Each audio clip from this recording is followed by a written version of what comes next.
Let's talk about the first topspin in table tennis. Often we hesitate, not because we can't do it, but it's more like we're waiting for the perfect ball to be able to attack.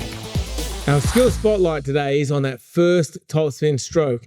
Now, often, Alois, people are worried about making mistakes, don't take their opportunities, so we want to focus in on this. Yeah, it's really important in a match situation that you're looking for that long ball that you are able to topspin. Okay, so what do we mean by a long ball first? Yeah, so a long ball means that the ball is only going to bounce once on your side of the table. So if the ball bounces twice, then that's considered short.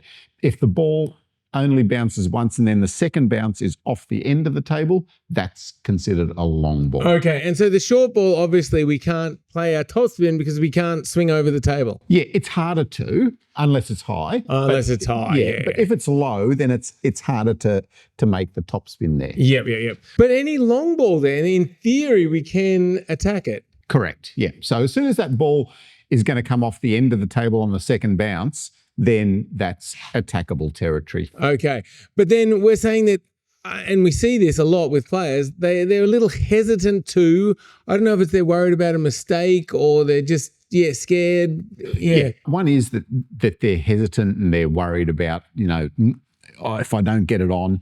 But it's also more physically difficult stroke to play when you're a little bit tight and tense. Okay. Because if your shoulders tighten up, then it's difficult to lift your arm to make that topspin stroke. The push is a lot easier. Okay, all right. So we really want to get in this mindset maybe then of like attack every long ball? Yeah, I think especially initially, that's a really good mindset to go into a rally or into a game thinking about.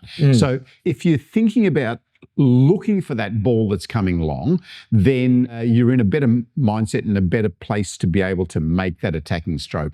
If you're out there and just playing and think, I need to topspin at some stage, then you haven't got anything clear in your mind or anything clear that you're looking for to be able to execute that long. And so by having that mindset, your indicator is if it's long, I'm going to attack it. Yeah, cool. All right, and then just to cover this off, like, why do I want to attack the long balls? In general, in a game, you want to have the first attacking opportunity. If you're attacking, it means you can start to play the ball faster and you can start to dictate the rally more in table tennis, especially as you start to get a little bit up through the grades, that becomes more important. And I guess if you think for yourself, like when you're playing, do you prefer someone just to push the ball back to you or do you prefer them to like be playing these strong attacking strokes at you? And most of us don't like that. We feel under pressure when we're being attacked. That's right. Gaining the attack or gaining the ascendancy in the rally is what you're looking for. Okay, all right. Well, let's look at, now, presuming you're on board now and you want to make that first attack, let's look at the most common errors in our segment, Fix It Fast. So mistake number one that I see all the time, Alois, is that people try and hit every forehand or backhand topspin for a winner. Yes, absolutely. So the key here is to just focus on making sure you're getting more consistency and getting that ball on the table all the time, especially to start off with, because by doing that, you're accumulating the pressure on your opponent. So if they know that as soon as they play that ball long, that they're going to get a topspin that they have to deal with, and it's going to be a topspin that's on the table, then that just puts some pressure on them. If they push the ball long and they know that you're going to miss every second ball because you're trying to hit a winner off every ball, then it's not so much pressure for them. So tip one, just make sure that you're making that first topspin on the table 100% of the time. Yeah, excellent tip. And you can work on this in practice. And also, Alice, I think it's important that people develop their backhand topspin as well, because then they can't just push your backhand side and stop you attacking. Yeah, that's right. Yeah, develop both wings. It really then increases your options to get into the attack in the rally. All right, so we're doing well now. We're attacking those long balls. We're getting 100% of those first opening shots on board. And then the second most common mistake I see is people tend to just go across court with every shot they make. They don't think about the placement. Yes. Cross court is the first thing. So they'll play that ball from their forehand straight across there. So you could almost push to their forehand and then wait for the next ball. What I want you to do is to just open up the options of where you're putting that ball. First, play one cross court, play one down the line. But then the second thing I want you to think about is to just look at how you can make that placement a little bit better. So rather than just in the middle of the forehand area or the middle of the backhand area, just start going a little bit closer to the sideline, a little bit closer to the end line. You'll be absolutely amazed at the difference between putting a ball to here, where they've got to play on it, and putting the ball to there, where now they just have to move a little bit, adjust a bit, and then try and block it. So I want you to really focus on the placement. As Jeff said, not just cross court, down the line, but then also get better areas on the table, closer to the lines. Great tip. All right, now the third most common error I see is that people, they're on board, they want to play this forehand, but they seem to tighten up and they lose the ability to hit the ball properly because their shoulders all tightening up. Yeah. Have you seen this? The first thing that I see is this. This is what goes in the forehand topspin stroke. And as soon as this tightens up, then your arm can't swing through properly and you can't direct the ball where you want to. You can't get that arc on the ball. You can't get the topspin. So it's really important to focus on this. And people feel like I've got to put more effort into making my topspin. And more effort often translates to using these muscles where you don't need to use these muscles. In here, we've got a ball and socket joint in that shoulder. I want that joint to be working as freely as possible. As soon as you tighten up, then that joint in here doesn't work. And this is what happens. You'll see it in yourself and you'll see it in other people when they're trying to do the top spins. Okay, so how do we fix this problem? Yep. The first thing is pay attention to it. Understand that that's what's happening and understand what that mechanism needs to look like and feel like. So if you stand there and swing, okay, you'll be able to start to feel, okay, that's what that needs to feel like. When you start to do it with the forehand topspin and the ball coming to you, feel how that's different. Is that different? Is that different? And it probably will be a little bit different. And then see if you can start to make that smoother action through that ball and socket joint. Okay, and then you're going to see the ball dipping. You're going to see that you're going to be able to direct the ball where you want to. Excellent. All right. So, attack that long ball, but make sure you're getting 100% of those on the table. Think about the placement and watch out for any tension building up. Welcome to the Ask the Coach section of the show where we take questions that you've asked on the PingSkills website.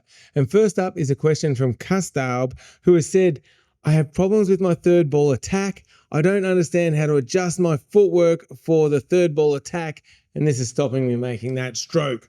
Yeah. So firstly, what is the third ball attack, Alois? Good question. Third ball attack is the third ball in the rally being an attacking shot. So the first ball is your serve, the second ball is your opponent's return, and the third ball is the next shot. Excellent. And that makes perfect sense in what we're discussing because often that's going to be a big topspin shot. Well, that's right. Opportunity. That's right. It's an opportunity. Yes. So the footwork is really interesting. I think the real key here is to make sure that after you serve, that you're in a good ready position, that you can play a short ball or play an attack as well. So I want you to think about serving, getting into a good neutral position, but then the key here is, as I said, is making sure that for me, it's my left leg. For a right-hander, it's their right leg. It dictates where the ball is. So if the ball is short, then your right leg comes in. If the ball's long, then you're ready to make the attack.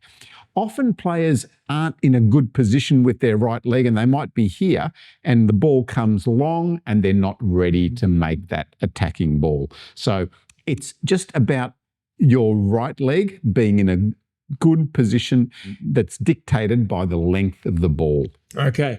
Now, back when you and I were playing Alice, it was common for people to play mainly forehand attacks. So if they went to your backhand, you would have to do what they call pivot footwork and get around. Do you want to just quickly just show the pivot? Yep. So I'll do it left hand because I am. So a pivot is when you jump around and play a forehand from your backhand corner. Okay. Yep. So do you need to do that pivot if you're going to play a forehand? Or these days, should you be playing the backhand topspin instead? Yeah, I think you really need to start to think about developing both sides. So develop your backhand topspin, because then that makes it so much easier. Then the only decision you need to make is whether you're going to play a backhand or forehand, and you're in a good position to be able to play both. Yeah, excellent. And doesn't mean you can't pivot. Like, we still see the top players, even though they've got amazing backhands, you still see them occasionally pivot and stuff, but it just opens up those options for you. Yeah, exactly. Excellent. All right, let's move on to question number 2. Question number 2 is from Mohammed. He says, how do I use the pendulum serve and commit to a third ball topspin attack? And where should I serve the ball to? And how much side spin should I put on the ball? And we just actually talked about this. He wanted to know, do we have to pivot? Yeah. So Mohammed, think about your placement of your serve being where you want that next ball to come to. Remember, a lot of players play cross court. So if I serve the ball deep, I'll do this as a left-hander. If I serve the ball deep and across there, the natural place that the ball's going to come is here. And if you're going to play a forehand, then you're going to have to pivot. But if I serve the ball down the line, then it's more likely that the ball's going to come into my forehand area, and it's going to make it easier for me to make that forehand attack. So your placement on your serve is really important. As far as the amount of side spin, same thing. If you're putting a lot of side spin, then the ball's more likely to come back into your backhand corner. If you're putting less side spin, then the ball's more likely to come more central or into your forehand area. Excellent. All right. Well, yeah, good to think about that placement. And we talk about it a bit, but just to realize, if they're going cross court a lot, then yeah, your placement affects the shot. Correct. Great. All right. Hopefully that helps you out, Mohammed. Question number 3 is from Nathan. He says, how do I maintain correct technique during intense matches with all the pressure? I seem not to be able to maintain that technique under that pressure. Yeah. So, Nathan, this comes back to your training to some degree, okay? And then it also then relates to how your training affects how you perform in your match. In training, I want you to not just play top spins with no pressure on yourself, put some games ideas in there so that you're starting to feel a little bit more pressure to be able to put that ball on the table. So what do you mean by games ideas? So if I'm practicing with Jeff, then it's not just a matter of I'm going to do serve, you push here, and I top spin. Now, there's some consequences. So if I miss, I'll lose a point. Or if I miss the first top spin, I lose 2 points. So that now puts a little bit more pressure on me, making sure that I get that first top spin on the table.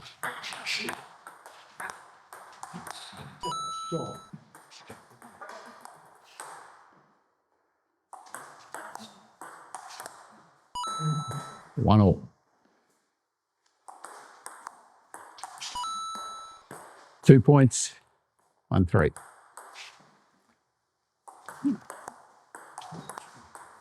Four.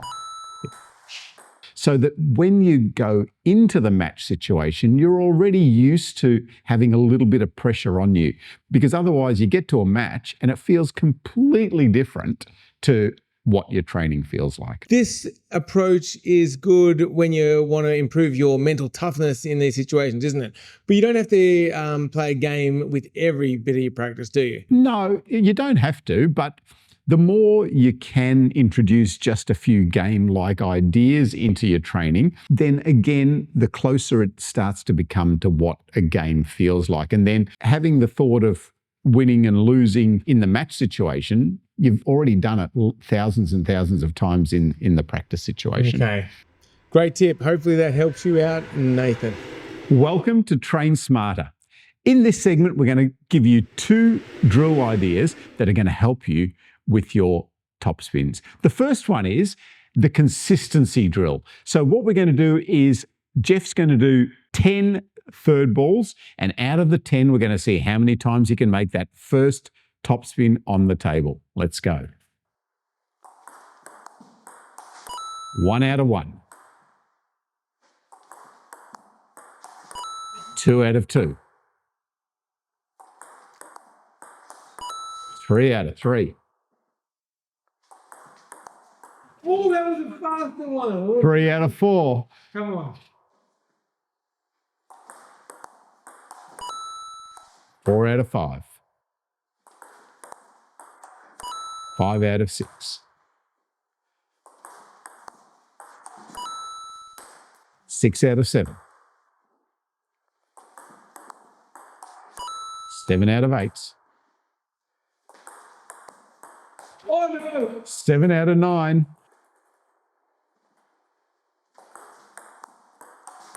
Excellent. So 8 out of 10 for Jeff. That's his first attempt. So what you can do is start to improve that score. And 80%, Alois, do you think, is that a good score? 80% is good to start with, Jeff, but it's not 100. Yeah, we're aiming for 100. Go for 100. You can do it. Our second fix it fast is to develop your decision making and seeing when the ball is short and when it's long and when you can topspin. So now Jeff's going to serve. I'm going to push it either short or long, and Jeff's got to make a good decision between those two.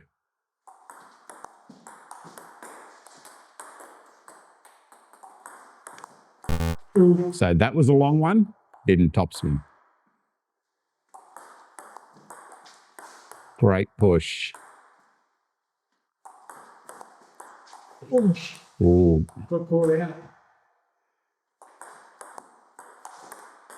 By now introducing that decision into the game, Jeff needs to decide whether he's going to be able to push it or topspin, and that is a decision that you have to make a lot of times in a match.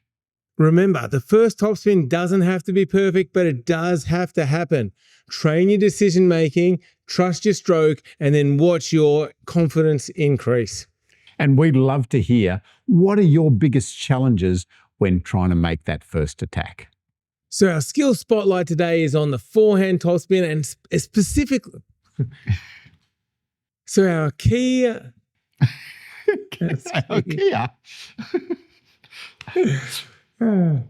Make sure to check out the PingSkills website. We've got heaps of step-by-step tutorials, expert tips, training plans.